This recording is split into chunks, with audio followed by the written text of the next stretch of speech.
नमस्कार साथियों, स्वागत है सबका इस YouTube चैनल पर। दुर्ना बैच के इस लेक्चर नंबर 12 में आज हम लोग कंप्लीट एल्डिहाइड कीटोन्स को देखेंगे। अब इस चैप्टर का नाम है aldehyde ketones and carboxylic acid. NCERT का बहुत ही इंपॉर्टेंट चैप्टर है। इसमें काफ़ी सारे नेम रिएक्शंस आते हैं। तो इस वीडियो में हम लोग कंप्लीट एल्डिहाइड को देखेंगे, कीटोन्स को देखेंगे और हमारा कार्बोक्सिलिक एसिड अगला पार्ट में आएगा, क्योंकि एल्डिहाइड और कीटोन्स खुद एक बहुत लेंथी टॉपिक है। एल्डिहाइड में बहुत सारे रिएक्शंस आते हैं, कीटोन्स में बहुत सारे रिएक्शंस आते हैं और इससे ऑब्जेक्टिव सब्जेक्टिव सभी प्रकार के सवाल पूछे जाते हैं। तो अगर आप इस वीडियो को देख लेते हैं तो एल्डिहाइड और कीटोन से रिलेटेड अभी तक जितने भी क्वेश्चंस पूछे गए होंगे सब क्लियर हो जाएगा। इसमें कंप्लीट आपको एक्सप्लेनेशन दिया जाएगा। ये लेक्चर नंबर 12 है। अभी तक आपने इसके पहले वाले लेक्चर्स को नहीं देखा है तो उसका प्लेलिस्ट का लिंक डिस्क्रिप्शन बॉक्स में दे दिया गया है, जाइए आप वहाँ से देख सकते हैं। ठीक, चलिए स्टार्ट करते हैं इस वीडियो को।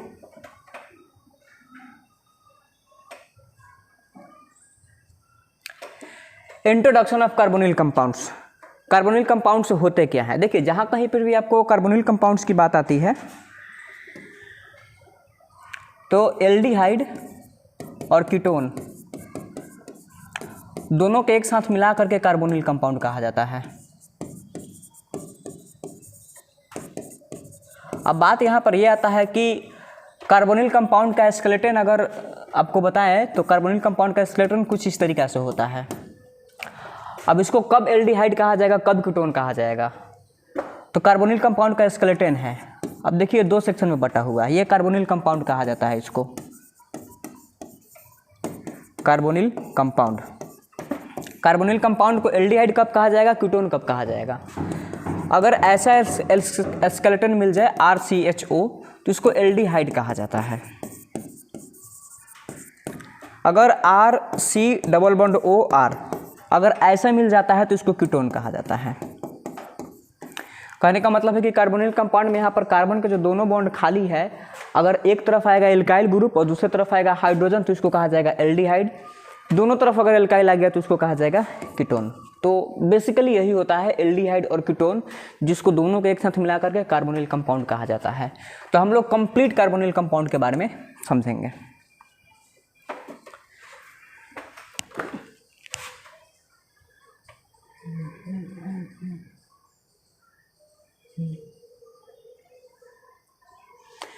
Method of preparation of carbonyl compound. अब कार्बोनिल कंपाउंड को बनाया कैसे जाता है? From oxidation of alcohol. इस प्रकार के तमाम रिएक्शंस आएंगे जिसमें बारी बारी से आपको बताया जाएगा। पहले हम जनरल देख लेते हैं बात, उसके बाद फिर हम बारी बारी से एल्डिहाइड और कीटोन की भी चर्चा करेंगे। और ये वाला बात आपको पहले भी बताया जा चुका है। पहले यानी कि अगर आपने एल्कोहल, फिनॉल्स और ईथर वाला वीडियो नहीं देखा है तो वहाँ पर जाइए और वहाँ से देख कर आइए कि वहाँ पर एल्कोहल का रिएक्शन अगर यहाँ पर PCC, PDC या कॉलिन्स रिएजेंट या जोन्स रिएजेंट या Cu 300 डिग्री सेल्सियस कराया जाएगा तो क्या होगा? अगर आपको 1 डिग्री एल्कोहल है और उसमें आपने PCC, PDC, Collins reagent, Jones reagent डाला है तो इसको ये सब ऑक्सीडाइजिंग एजेंट है, ऑक्सीडाइजिंग एजेंट। और ये कैसा है? तो माइल्ड ऑक्सीडाइजिंग एजेंट है। माइल्ड कहने का मतलब ये थोड़ा सा वीक होता है, स्पेसिफिक होता है, ये सबको ऑक्सीडाइज नहीं कर पाता है। तो 1 डिग्री एल्कोहल है, 1 डिग्री एल्कोहल को जब माइल्ड ऑक्सीडाइजिंग एजेंट यानी कि PCC, PDC, Collins reagent, Jones reagent, copper with 300 degree Celsius. अब ये सब क्या होता है मैंने आपको फिर से बता रखा है, एल्कोहल वाला चैप्टर में बताया गया है। वहाँ पर जाइए, कंप्लीटली देखिए PCC क्या होता है, PDC क्या होता है, सब चीज़ बताया गया है। तो 1 डिग्री एल्कोहल को जैसे ऑक्सीडाइज कीजिएगा ये तुरंत एल्डिहाइड में बदल जाएगा। अब 2 डिग्री एल्कोहल है, जैसे इसको ऑक्सीडाइज करेंगे कीटोन में बदल जाएगा।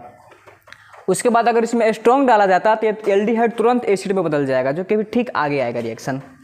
और 3 डिग्री एल्कोहल कोई रिएक्शन नहीं होता है।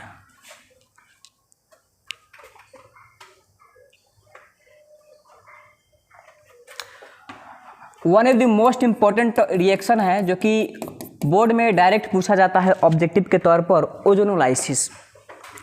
ओजोनोलाइसिस क्या होता है? सो देखिए, ओजोनोलाइसिस देखिए, एल्कीन होता है ना, एल्कीन को जब आप ओजोनोलाइसिस कराइएगा तो तुरंत आपको मिल जाएगा कार्बोनिल कंपाउंड। बहुत ही इंपॉर्टेंट रिएक्शन है। अब इसमें रिएजेंट क्या लिया जाता है? O3 लिया जाएगा, CCl4 और जिंक। यहाँ पर जिंक डस्ट लिया जाता है, जिंक का एकदम पाउडर फॉर्म लिया जाता है, या O3 + CCl4 जिंक + H2O, या O3 + CCl4 और यहाँ पर मिथाइल सल्फाइड है। एमी का मतलब मिथाइल होता है, CH3S मिथाइल सल्फाइड। तो ओजोनोलाइसिस में क्या होता है, एकदम आपको शॉर्टकट ट्रिक बताया जा रहा है। इसमें कोई आपको मैकेनिज्म की जरूरत नहीं है, बाकी उसको मैकेनिज्म से भी बनाया जाता है, लेकिन यहाँ पर मैकेनिज्म की कोई जरूरत नहीं है, डायरेक्ट आपको प्रोडक्ट से मतलब होना चाहिए। यहाँ पर एल्किन दिया रहेगा तो एल्किन का डबल बॉन्ड तोड़ना है। जब एल्किन का डबल बॉन्ड टूट जाएगा तो एक ऑक्सीजन इस कार्बन को देना है, दूसरा ऑक्सीजन इस कार्बन को देना है। उसके बाद देखिए कार्बन के साथ आ गया ऑक्सीजन, कार्बन के साथ आ गया ऑक्सीजन, इसको भी कहा जाएगा कार्बोनिल कंपाउंड, और ये भी मिल गया कार्बोनिल कंपाउंड। और इस रिएक्शन को कहा जाता है ओजोनोलाइसिस। तो आई होप ये रिएक्शन आपको समझ में आया होगा। अगला रिएक्शन है कुचरॉफ रिएक्शन। अब कुचरॉफ रिएक्शन ये बोर्ड में ऐसे नहीं पूछे जाते हैं, लेकिन एनसीईआरटी का ये रिएक्शन है, इसलिए मैंने इसको मेंशन किया है। अब यहाँ पर एल्काइन दिया हुआ है, देखिए एल्काइन है ये, इसमें आया है मरकरी +2 और H2, चूँकि H2 है तो H प्लस OH माइनस में टूट जाएगा। तो यहाँ से ये वाला ये जो एल्काइल ग्रुप है ना, एल्काइल क्या करता है, प्लस आई इफेक्ट शो करता है, प्लस आई इफेक्ट करता है। प्लस आई इफेक्ट जब शो करेगा तो इस कार्बन के पास आएगा नेगेटिव चार्ज और इस कार्बन के पास आएगा पॉजिटिव चार्ज।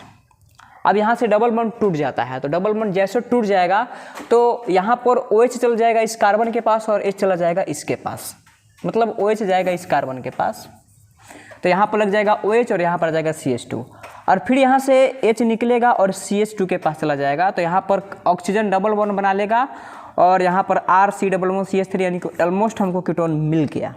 इसको कहा जाता है कुचरॉफ रिएक्शन, कुचरॉफ रिएक्शन।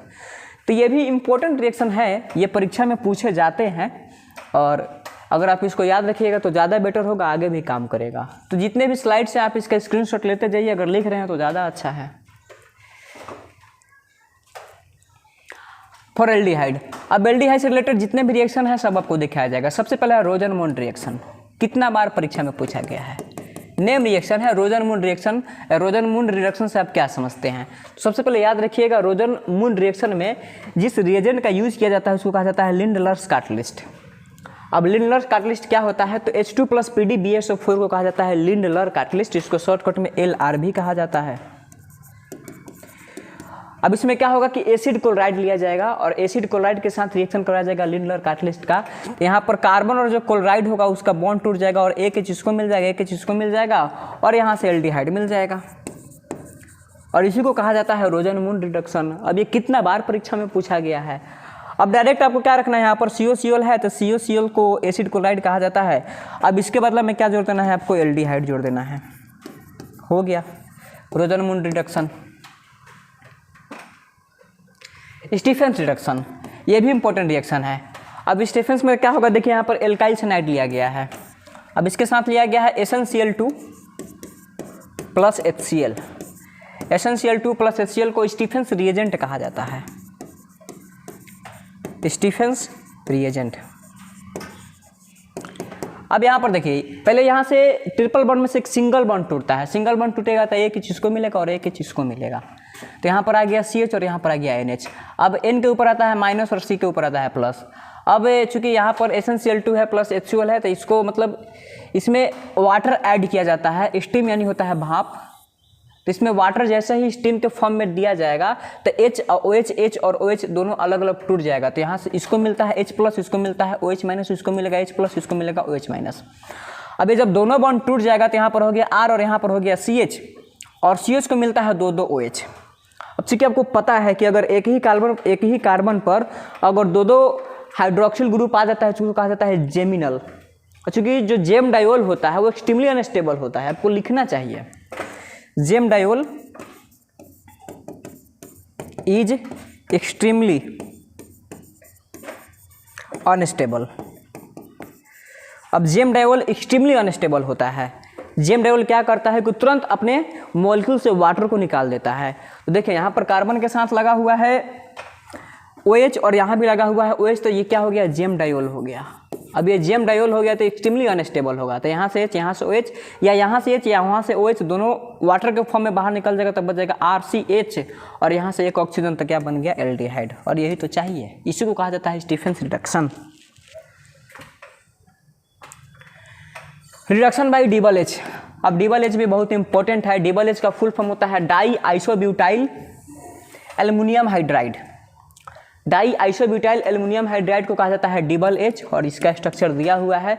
अब ये देखिए डबल एच साइनाइड के लिए आएगा, यहाँ पर आप साइनाइड लिखिए और इसमें डबल एच जैसे डालिएगा तुरंत बना देगा aldehyde. No need of mechanism, यहाँ पर मैकेनिज्म की कोई आवश्यकता नहीं है। ईस्टर है, अब ईस्टर में जैसे डबल एच डालेंगे तो ये बॉन्ड टूटेगा, एक एच मिलेगा इसको, एक एच मिलेगा इसको, तो यहाँ पर मिल गया एल्डिहाइड और यही बनाना है। और इसके साथ एक साइड प्रोडक्ट भी मिलता है जो कि अल्कोहल है। तो यही होता है डबल एच। इटार्ड रिएक्शन, ये भी इंपॉर्टेंट रिएक्शन है। इटार्ड रिएक्शन परीक्षा में पूछे जाते हैं नेम रिएक्शन में। अब टोल्यूइन में जैसे CrO2 Cl2 डालते हैं तुरंत मिल जाता है बेंजल्डिहाइड, और इसको कहा जाता है Etard reaction. Side chain reaction, अब यहाँ पर लिया गया है टोल्यूइन। टोल्यूइन में 2 मोल डाला जाएगा Cl2 in the presence of H-, तो यहाँ से मिल जाएगा CH, यहाँ पर आ जाएगा Cl, यहाँ पर आ जाएगा Cl। अब फिर इसमें डाला जाएगा एक्वस KOH, तुरंत मिल जाएगा बेंजल्डिहाइड, और यही तो बनाना है। तो इसको कहा जाता है side chain oxidation. Gattermann coach reaction, अब एक गैटरमैन रिएक्शन होता है और एक गैटरमैन कोच रिएक्शन, दोनों में अंतर होता है। अगर आपने सबसे पहला वीडियो देखा है हेलो एल्केन, तो उसमें आपको जरूर पता होगा कि गैटरमैन रिएक्शन के बारे में मेंशन किया गया था, लेकिन यह है गैटरमैन कोच रिएक्शन, बेंजीन है। बेंजीन में डाला जाएगा कार्बन मोनोऑक्साइड प्लस HCl, और उसमें AlCl3 भी डाला जाएगा जिसको लुईस एसिड कहा जाता है। ये एनहाइड्रस होता है, तुरंत मिल जाएगा बेंजल्डिहाइड, और इसी को कहते हैं गैटरमैन कोच रिएक्शन। अब देखते हैं कीटोन के लिए कौन कौन सा रिएक्शन है। फ्रॉम एसिड क्लोराइड, अब कीटोन को एसिड क्लोराइड से प्राप्त किया जाएगा। अब ये R- है, COCl है, जैसे इसमें हम डालेंगे RMGX को ग्रिग्नार्ड रिएजेंट कहा जाता है। ग्रिग्नार्ड नाम के एक साइंटिस्ट, उनके नाम पर ये रिएजेंट पड़ा। अगर आप NCERT जानते होंगे तो NCERT में आपको पता होगा ग्रिग्नार्ड रिएजेंट का एक अच्छा सा वहाँ पर एक्सप्लेनेशन दिया हुआ है, और उसमें ग्रिग्नार्ड जो कि साइंटिस्ट है उनका फोटो भी दिया हुआ है। तो RMGX को ग्रिग्नार्ड रिएजेंट कहा जाता है। इसका IUPAC नेम क्या होगा, तो alkyl magnesium halide. Grignard reagent का IUPAC नेम होगा एल्काइल मैग्नीशियम हाइलाइड। एग्जाम्पल के लिए अगर मान लेते हैं कि अगर ऐसे आ गया तो इसको कहा जाएगा मिथाइल मैग्नीशियम, और Br का मतलब हो जाएगा ब्रोमाइड, मिथाइल मैग्नीशियम ब्रोमाइड। तो जैसे एसिड क्लोराइड में ग्रिग्नार्ड रिएजेंट डाला जाएगा, तो यहाँ से देखिए यहाँ R- है, वैसे मतलब तरीका समझिए, बाकी तो ये मैकेनिज्म से बनता ही है। मैकेनिज्म लिखने के लिए मतलब समझिए कि अगर इसमें से 2 रिएक्शन को मैकेनिज्म लिख दिया जाएगा तो पूरा वीडियो का लेंथ चला जाएगा, इसलिए मैकेनिज्म नहीं, डायरेक्ट समझिए कि मतलब ये हमारे पास रिएक्टेंट है, इसमें हमने रिएजेंट डाल दिया तो प्रोडक्ट क्या बनेगा, बस इतना ही से पूरा परीक्षा में सवाल पूछे जाते हैं। और कोई भी एग्जाम हो उसमें मैकेनिज्म से रिलेटेड बहुत कम सवाल होते हैं। डायरेक्ट ये आपको समझना है कि कौन सा रिएक्टेंट होगा, कौन सा रिएजेंट होगा, और रिएक्टेंट में रिएजेंट डाला जाएगा तो कौन सा प्रोडक्ट बनेगा। यहाँ का R- लेना है और यहाँ का R लेना है, और यहाँ पर डबल बॉन्ड O और यहाँ पर 2, यही हो गया कीटोन्स का रिएक्शन। यानी कि एसिड क्लोराइड में जब RMGX को डालेंगे तो हमारे पास ये प्रोडक्ट बनेगा। चलिए अब आगे देखते हैं। फ्रॉम नाइट्राइल, अब R- को नाइट्राइल कहा जाता है, इसमें डाला जाएगा RMGX यानी कि ग्रिग्नार्ड रिएजेंट। जैसे इसमें ग्रिग्नार्ड रिएजेंट डाला जाएगा तो यहाँ का R- C double bond O और यहाँ का R मिल जाएगा, और इसमें भी कोई मैकेनिज्म की आवश्यकता नहीं है। मैकेनिज्म इसका होता है लेकिन नो नीड ऑफ मैकेनिज्म। यहाँ से केवल आपको रिएक्टेंट में रिएजेंट डालना है और क्या प्रोडक्ट बना इसी के बारे में सोचना है। फ्रीडल क्राफ्ट एक्सेलेशन, ये तीसरा बार आ रहा है। अब फ्रीडल क्राफ्ट एक्सेलेशन को मैंने हेलो एल्केन वाला चैप्टर में भी बनाया था, अल्कोहल फिनॉल वाला चैप्टर में भी बनाया था, और यहाँ पर भी आ गया फ्रीडल क्राफ्ट रिएक्शन, बार बार आ रहा है, यानी कि ये बहुत इंपॉर्टेंट रिएक्शन है। बेंजीन है, बेंजीन में डाला जाएगा एसिड क्लोराइड, और यहाँ से कार्बन के ऊपर आएगा प्लस, Cl के ऊपर आएगा माइनस, ये वाला बॉन्ड टूटेगा और यहाँ पर आकर के लग जाएगा। तो अगर मान लेते हैं कि इसमें एक स्पेशल कंपाउंड बनता है, जैसे कि देखिएगा जरा आप, बेंजीन के ऊपर अगर यहाँ पर आ गया COCH3, जिसका नाम होता है एसीटोफिनोन, अब एसीटोफिनोल याद रखना है, ये परीक्षा में पूछे जाने वाले उनको याद रखना है। अब देखते हैं अगला रिएक्शन, केमिकल प्रॉपर्टीज। अब एल्डिहाइड और कीटोन्स के केमिकल प्रॉपर्टीज को देख लेते हैं। मेथड ऑफ प्रिपरेशन तो कंप्लीट हो गया। NAR यानी कि न्यूक्लियोफिलिक एडिशन रिएक्शन। अब ये क्या होता है, तो सबसे पहले हम देखेंगे रिएक्शन विथ HCN। HCN के साथ कैसे रिएक्शन करता है। यहाँ पर दिया हुआ है कार्बोनिल कंपाउंड। देखिए, अगर ऐसा स्केलेटन मिलेगा तो आप इसको कार्बोनिल कंपाउंड कहिएगा। अगर यहाँ पर आ गया R और यहाँ पर आ गया H, इसको कहा जाएगा एल्डिहाइड। फिर आपको बोल रहा हूँ कि अगर ऐसा स्केलेटन मिलेगा तो इसको कहा जाएगा कार्बोनिल कंपाउंड। अगर यहाँ पर आ गया R और यहाँ पर भी आ गया R तो इसको कहा जाएगा कीटोन। तो यहाँ पर कार्बोनिल कंपाउंड लिया गया है और इसके साथ डाला जाएगा HCN। O पर आएगा नेगेटिव, C पर आएगा प्लस, CN जाएगा उस पर अटैक कर देगा। तो यहाँ से OH और नीचे आ जाएगा CN, जिसको कहा जाता है साइनोहाइड्रीन। साइनोहाइड्रीन कहा जाता है और बहुत ही इंपॉर्टेंट कंपाउंड है साइनोहाइड्रीन। ये प्रोडक्ट से डायरेक्ट सवाल पूछे जाते हैं साइनोहाइड्रीन से। Reaction with sodium bisulphide NaHSO3 को सोडियम बाइसल्फाइड कहा जाता है। कार्बोनिल कंपाउंड है, यहाँ पर प्लस यहाँ पर माइनस। अब sodium bisulphide H plus SO3 Na minus में टूट जाता है। तो यहाँ से ये जो ऑक्सीजन है इसे हाइड्रोजन पर अटैक करेगा तो ऑक्सीजन के साथ चला जाएगा OH। उसके बाद SO3 Na लग जाएगा इसके साथ, यहाँ पर एक और कंपाउंड मिल गया। तो सोडियम बाइसल्फाइड के साथ रिएक्शन किया जाता है तो प्रोडक्ट ये बनता है। बस तरीका समझना है कि प्रोडक्ट कैसे बनता है। रिएक्शन विथ अल्कोहल, ये इंपॉर्टेंट रिएक्शन है, बहुत इंपॉर्टेंट रिएक्शन है। देखिए, कार्बोनिल कंपाउंड है, अगर इसमें 1 मोल अल्कोहल को रिएक्शन कराते हैं और मान लेते हैं कि ये स्केलेटन इस प्रकार के है और यहाँ पर ये 1 मोल के लिए है और ये 2 मोल के लिए है। डायरेक्ट समझिए, 3 मोल के लिए नहीं होता पता रिएक्शन। 3 मोल के लिए नो रिएक्शन, कोई रिएक्शन हो ही नहीं पाता है, क्योंकि वहाँ पर सबके सब R आ जाएंगे तो R को सब्स्टिट्यूट कैसे कीजिएगा। तो 1 मोल अगर रिएक्शन होता है ROH के साथ तो O के ऊपर आएगा माइनस, C के ऊपर आएगा प्लस। तो O क्या करेगा कि H पर अटैक करेगा तो O के साथ चला जाएगा H और यहाँ पर आ जाएगा OR। उसी प्रकार से अगर 2 मोल लेते हैं तो यहाँ पर आ जाएगा, देखिए 2 मोल है तो ROH और यहाँ से दोनों H ऑक्सीजन के साथ बाहर निकल जाएगा तो बच जाएगा C और C के साथ आ जाएगा एक OR और फिर नीचे आ जाएगा OR। अगर यहाँ पर C है और यहाँ पर R, यहाँ पर H, मतलब अगर यहाँ पर R होता अगर यहाँ पर H होता तो ये रिएक्शन एल्डिहाइड का कहलाता। तो अगर यहाँ पर OH और यहाँ पर OR, अगर एक को दे देते हैं एल्काइल और दूसरी तरफ रख देते हैं हाइड्रोजन तो इसका नाम होता है हेमी एसिटल। अगर दोनों तरफ यहाँ पर एल्काइल रख देंगे तो इसका नाम हो जाएगा हेमी कीटल। अब आइए 2 मोल वाले में, अगर यहाँ पर तो दोनों तरफ OR है, अगर एक तरफ R और एक तरफ H रखेंगे तो इसका नाम होता है एसिटल। अगर दोनों तरफ R यानी कि दोनों तरफ एल्काइल रख देंगे तो इसका नाम हो जाएगा कीटल। तो ये कीटल फॉर्म है, ये एसिटल फॉर्म है, इसको हेमी कीटल फॉर्म कहा जाता है और इसको हेमी एसिटल फॉर्म कहा जाएगा।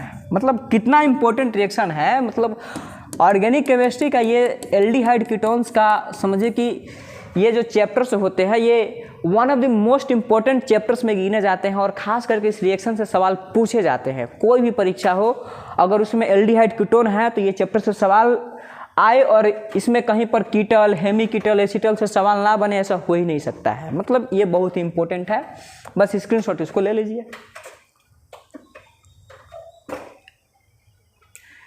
रिएक्शन विथ NH2Z, अब ये और इंपॉर्टेंट रिएक्शन है। देखिए NH2Z है, NH2 है और यहाँ पर आ जाएगा Z।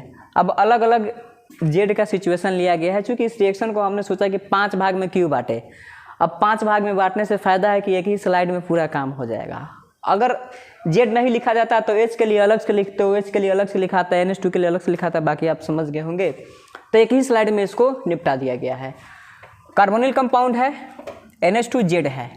अब Z क्या है तो Z यहाँ पर लिखा गया है, Z क्या क्या है। इसका O और इसका H2 रिएक्शन करेगा, H2O निकाल देगा तो C डबल बॉन्ड N और इसके साथ आ जाएगा Z। अब यहाँ पर Z के लिए अलग अलग कंडीशन बना है। अगर Z हाइड्रोजन हो तो क्या होगा, तो अगर Z हाइड्रोजन होगा तो यहाँ पर आपको बता दें कि अगर Z के बदला में हाइड्रोजन लीजिए तो यहाँ पर हो जाएगा NH2 और H यानी कि अमोनिया मिल जाएगा। तो वही चीज़ यहाँ पर लिखा जा रहा है। बाकी आप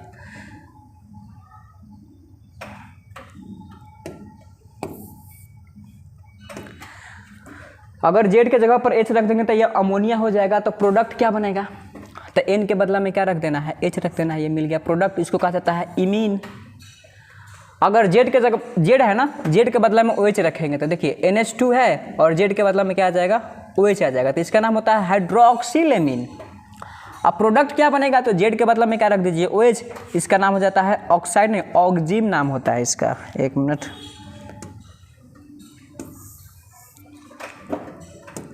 इसका नाम होता है ऑक्जिम। देखिए अगर C डबल बॉन्ड N और यहाँ पर है OH और यहाँ पर है R और यहाँ पर है H, तो इसका नाम होता है एल्डो ऑक्जिम। वही अगर C हो जाए और यहाँ पर डबल बॉन्ड N और यहाँ पर OH और यहाँ पर R और यहाँ पर भी R आ जाए, मतलब दोनों तरफ R आ जाए, तो इसका नाम होता है कीटो ऑक्जिम। बड़ा स्पेशल नाम होता है ये सब। अब देखते हैं अगर जेड के बदला में NH2 रखेंगे तो क्या होगा, तो NH2 इसका नाम होता है हाइड्राजिन, और जेड के बदला में क्या रख देना है, NH2 रख देना है, तो इसका नाम होता है हाइड्राजोन। अब यहाँ पर देखिए पीएच का मतलब होता है बेंजीन रिंग, इसको पीएच कहा जाता है, मतलब C6H5 को पीएच कहा जाता है, फिनाइल। अब यहाँ पर पीएच NH2 है, अब यहाँ पर NH2 था, जेड के बदला में क्या लिखा जाएगा, PHNH, ये वाला PHNH, तो इसको कहा जाता है फिनाइल हाइड्रोजन। अब यहाँ पर भी जेड के बदला में NH रखना है तो इसको फिनाइल हाइड्रोजन कहा जाएगा। अब यहाँ से अगर जेड के बदला में NHCO NH2 रखेंगे तो यहाँ तो NH2 है, मतलब ये वाला NH2 हम मानते हैं, चलिए NH2 है, कहाँ गया, यहाँ का NH2 यहाँ पर लिखा हुआ है, बाकी जेड के बदला में क्या रखाएगा, NH2 C double bond O और फिर ये वाला NH, तो इसका नाम होता है सेमी कार्बाजाइड। अब सेमी कार्बाजाइड है तो यहाँ पर सीधा NHCO NH2 रख दिया जाएगा, तो इसका नाम होता है सेमी कार्बाजोन। अगर जेड के बदला में आ जाएगा, मतलब कि रीजेंट के बदला में आ जाएगा सेमी कार्बाजाइड, तो प्रोडक्ट क्या बन जाएगा, सेमी कार्बाजोन। बाकी ये रिएक्शन है, अगर इसको अलग अलग लिखिएगा तो आप लिख लीजिए, लिखने में कोई दिक्कत नहीं होगा। रिएक्शन विथ ग्रिग्नार्ड एजेंट, ये भी इंपॉर्टेंट रिएक्शन है। ग्रिग्नार्ड एजेंट से रिएक्शन कैसे होता है, देखिएगा यहाँ पर कार्बन है, प्लस है, इस पर है माइनस। अब मैग्नीशियम पर आता है +2 चार्ज, X पर आएगा माइनस, R पर आएगा माइनस। अब होगा क्या, तो यहाँ का जो ऑक्सीजन है ये Mg पर अटैक करेगा, तो यहाँ का एल्काइल कार्बन पर अटैक करेगा, तो यहाँ से बॉन्ड टूट जाएगा, तो C हो गया, बॉन्ड टूट गया तो सिंगल बॉन्ड, ऑक्सीजन के साथ चला जाएगा MgX और कार्बन के साथ चला जाएगा R। अब चूंकि MgX एक अच्छा सा लिविंग ग्रुप होता है तो MgX यहाँ से निकल जाएगा, MgX निकल जाएगा तो बच जाएगा कार्बन, ये डबल बॉन्ड खाली है R, और यहाँ पर बच गया ऑक्सीजन, तो ऑक्सीजन पर कौन आ जाएगा, हाइड्रोजन, तो ये प्रोडक्ट मिल गया। यानी कि ओवरऑल कहने का मतलब है कार्बोनिल कंपाउंड के साथ जब ग्रिग्नार्ड एजेंट रिएक्शन करता है तो इस प्रकार का आपको कंपाउंड देखने के लिए मिलता है जो कि अल्कोहल ही है। और बाकी डिपेंड करता है कि यहाँ पर क्या आएगा, यहाँ पर R आएगा कि H आएगा कि डबल R आएगा, उसके आधार पर इसका नाम लिखा जाएगा। रिडक्शन रिएक्शन, अब कार्बोनिल कंपाउंड को रिड्यूस करेंगे तो क्या होगा, तो कार्बोनिल कंपाउंड है, इसमें डाला जाएगा lithium aluminium hydride. Lithium aluminium hydride का इंट्रोडक्शन दिया गया था आपको हैलोल्केन वाला चैप्टर में। SBH सोडियम बोरोहाइड्राइड NaBH4, अब ये स्ट्रॉन्ग रिड्यूसिंग एजेंट होता है और इसको माइल्ड रिड्यूसिंग एजेंट कहा जाता है। माइल्ड रिड्यूसिंग एजेंट ये सबको रिड्यूस कर देता है, लेकिन ये सबको रिड्यूस नहीं कर पाता है, स्पेसिफिक है, या हाइड्रोजन निकल के साथ प्लेटिनम पैलेडियम। तो जैसे कार्बोनिल कंपाउंड को रिड्यूस किया जाएगा तुरंत अल्कोहल बन जाएगा। Clemmensen reduction, Wolff Kishner reduction. Clemmensen और उल्फ किस्नर दो अच्छे नेम रिएक्शन है जो कि एल्डिहाइड कीटोन्स के लिए आते हैं। कार्बोनिल कंपाउंड है और इसमें डाला जाएगा जिंक अमलगम, ZnHG को जिंक अमलगम कहा जाता है, याद रखना है आपको, इसको कहा जाएगा जिंक अमलगम। और कॉन्क HCl होगा, तुरंत बन जाएगा एल्केन। यानी कि यहाँ पर है कार्बोनिल कंपाउंड, यहाँ से O हटाइए और H2 लगाइए, इसको कहा जाता है क्लेमेंसन रिडक्शन। अब देखते हैं उल्फ किस्नर रिडक्शन। तो उल्फ किस्नर रिडक्शन में रिएजेंट क्या ले जाता है, NH2 जिसको कहा जाता है हाइड्रोजन। अभी बताया गया है कि हाइड्रोजन क्या होता है। उसके साथ इसमें डाला जाएगा ethylene glycol, CH2 OH OH इसको कहा जाता है इथिलीन ग्लाइकॉल, यानी कि कार्बोनिल कंपाउंड में जैसे हम हाइड्रोजन प्लस इथिलीन ग्लाइकॉल डालेंगे तुरंत मिल जाएगा एल्केन, और इसको कहा जाता है Wolff Kishner reduction. Test for carbonyl compound, carbonyl compound के लिए टेस्ट क्या होता है? सबसे पहला टेस्ट है टॉलेंस टेस्ट। अब ये टॉलेंस टेस्ट जो होता है एलिफेटिक एल्डिहाइड देता है, एरोमेटिक एल्डिहाइड भी देता है। मतलब कि अगर RCHO है तो इसको एलिफेटिक कहा जाएगा, अगर PHCHO है तो इसको एरोमेटिक कहा जाएगा। तो सभी प्रकार के एल्डिहाइड टॉलेंस टेस्ट को देते हैं, लेकिन कीटोन नहीं देता है। टॉलेंस रिएजेंट क्या होता है? AgNO3 प्लस NH4OH, जिसको कहा जाता है अमोनिकल सिल्वर नाइट्रेट, इसको टॉलेंस रिएजेंट कहा जाता है, या इसके बदले में भी आप टॉलेंस रिएजेंट लिख सकते हैं, कोई दिक्कत नहीं है। तो बस इतना ही याद रखना है, और यही पूछा जाता है। आप प्रीवियस ईयर क्वेश्चन उठा करके देखिएगा, एल्डिहाइड मतलब कैसा भी हो, चाहे एलिफेटिक हो चाहे एरोमेटिक हो, वो टॉलेंस टेस्ट देगा लेकिन कीटोन नहीं देगा। ठीक, अब अगला टेस्ट देखते हैं, फेलिंग टेस्ट। अब फेलिंग टेस्ट में सबसे पहले समझना है फेलिंग सॉल्यूशन क्या होता है। एक्वस CuSO4 और इसके साथ आएगा सोडियम पोटेशियम टार्ट्रेट, मतलब जो टाटारिक एसिड होता है। सबसे देखिए टाटारिक एसिड क्या होता है, COOH CHOH CHOH COOH।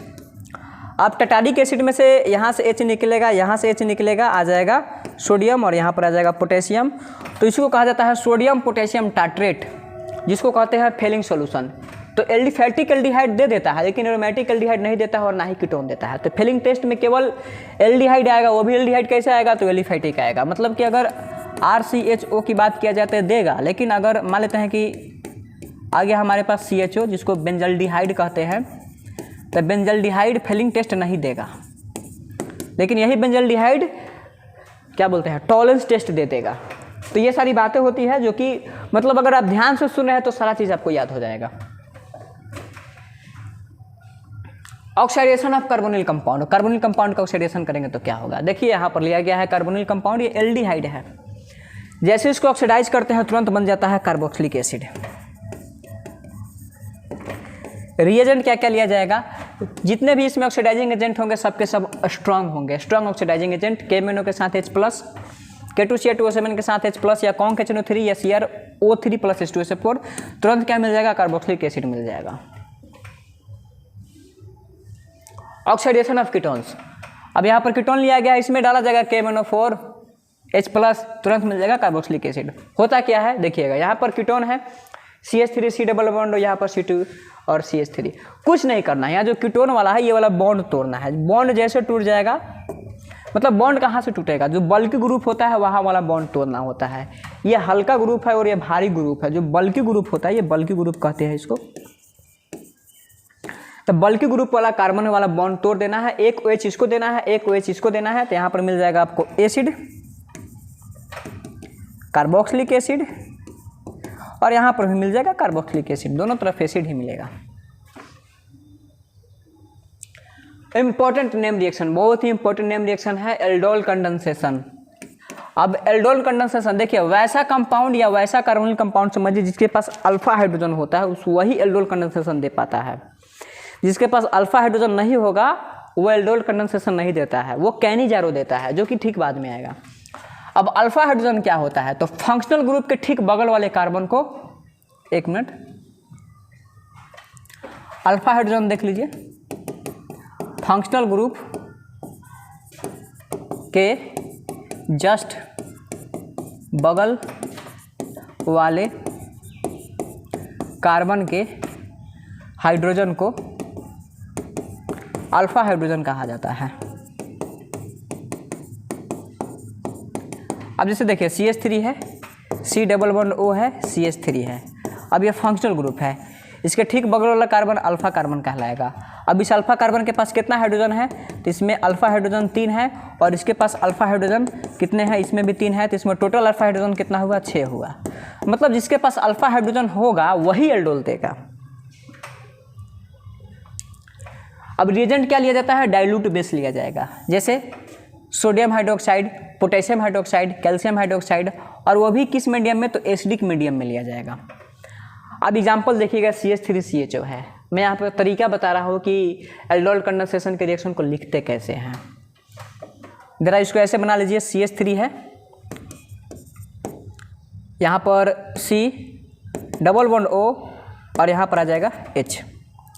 अब ये जो सेम कंपाउंड है इसको आप इस तरीक़ा से लिखिएगा, C डबल बॉन्ड O और इसके साथ रहेगा H, और यहाँ से एक हाइड्रोजन को आपको बाहर करना है, और जो हाइड्रोजन होगा उस यहाँ पर O पर माइनस और चूंकि H पर प्लस रहता है, तो जो हाइड्रोजन है इस ऑक्सीजन पर क्या करेगा, मतलब ऑक्सीजन के पास होता है नेगेटिव, H के पास होता है पॉजिटिव, तो ये ऑक्सीजन इस पर हाइड्रोजन पर अटैक करेगा तो ये हाइड्रोजन इस ऑक्सीजन के साथ जाकर के कंबाइन हो जाएगा। तो प्रोडक्ट कैसा बनेगा, CH3 और यहाँ पर है C और यहाँ पर है H, यहाँ पर आ जाएगा O, एक मिनट, कार्बन के साथ है O और इसके साथ आ जाएगा H, और एक और आ जाएगा यहाँ का carbon CH2 C H double bond O। अब यहाँ से देखिए, यहाँ का OH और यहाँ का H, मतलब यहाँ का एक रहेगा OH और यहाँ का एक रहेगा H, ये दोनों आपस में रिएक्शन करके बाहर निकल जाएंगे। बाहर जैसे निकलेंगे तो यहाँ पर रिएक्शन से निकल जाएगा H2O। अब H2O निकल जाएगा तो इस कार्बन और इस कार्बन के बीच में बन जाएगा डबल बॉन्ड बन जाएगा, तो प्रोडक्ट ऐसा मिलेगा, CH3 और यहाँ से कार्बन है, इसके ऊपर H है, कार्बन कार्बन के बीच में आ जाएगा डबल बॉन्ड, फिर आ जाएगा CH और फिर यहाँ से आ जाएगा C डबल बॉन्ड O और फिर यहाँ से आ जाएगा H। आई थिंक यही है। तो चूँकि यहाँ पर OH है, तो OH है तो ये जो कार्बन है और यहाँ पर जो कार्बन है, अगर देखा जाएगा इसका अल्फा और बीटा हाइड्रोजन, तो अल्फा और बीटा हाइड्रोजन की बात कीजिएगा तो अगर इसको फंक्शनल ग्रुप मानते हैं तो ये हो जाएगा अल्फा और ये हो जाएगा बीटा। तो इसको कहा जाता है अल्फा कॉमा बीटा अनसेचुरेटेड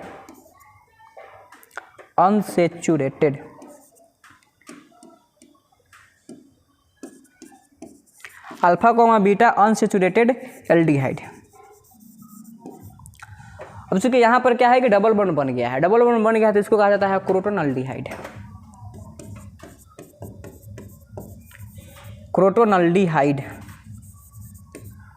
अब डायरेक्ट आप प्रोडक्ट लिख सकते थे, यहाँ से CH3 है, C डबल बॉन्ड O है। अब ये पैटर्न अगर लिख लिए हैं तो यहाँ से क्या कीजिए कि H2O, मतलब यहाँ से O और यहाँ से H है, हटा दीजिए यहाँ से। अब यहाँ से जैसे ये दोनों मिलकर के H2O निकाल देगा, बस सिंपली क्या करना है कि CH3 ले लेना है, यहाँ का C ले लेना है और इसमें H ऐड कर देना है। तो यहाँ पर अगर C के साथ H ऐड हो गया तो बच जाएगा ये वाला कार्बन। चूँकि ये वाला कार्बन का दो हाइड्रोजन इस ऑक्सीजन के साथ मिलकर के H2O निकालेगा, तो इसके पास बचेगा CH, तो यहाँ पर आ जाएगा CH, बाकी ये जो बच गया ये। तो यही होता है एल्डोल कंडेंसेशन, जो कि काफ़ी इंपॉर्टेंट रिएक्शन है। वैसा एल्डिहाइड या मतलब वैसा एल्डिहाइड जिसके पास, ये एल्डिहाइड के लिए है, या वैसा कार्बोनिल कंपाउंड डायरेक्ट बोलिए जिसके पास अल्फा हाइड्रोजन होता है, वो एल्डोल देगा, बाकी सब नहीं देगा। ये रिएक्शन यहाँ पर बोर्ड पर लिखा हुआ है।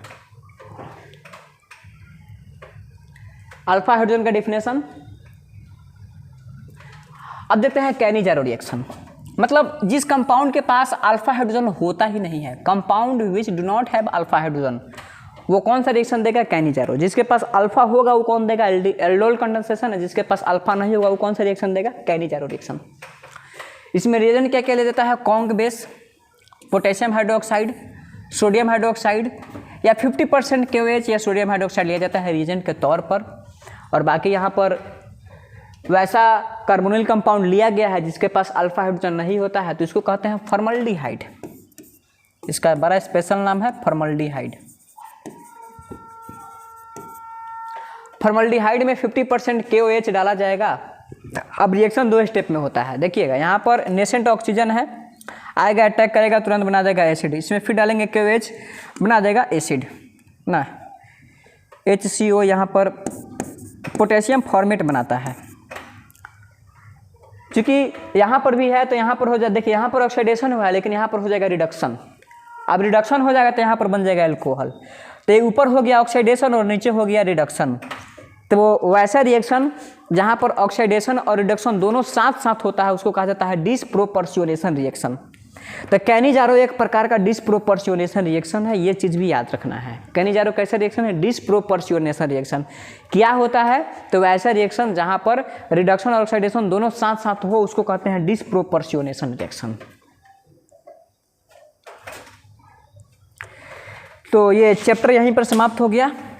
एल्डिहाइड कीटोन से रिलेटेड जितने भी कंसेप्ट थे, जितने भी रिएक्शंस थे, नेम रिएक्शंस हो चाहे उसके बाद केमिकल प्रॉपर्टीज हो, सारा चीज़ आपको बताया गया है। तो बस ये कार्बोक्सिलिक एसिड और बाकी और भी जो चीज़ें आपको चाहिए वो कमेंट में मेंशन कर दीजिएगा। मिलते हैं नेक्स्ट वीडियो में, तब तक ऑल द बेस्ट।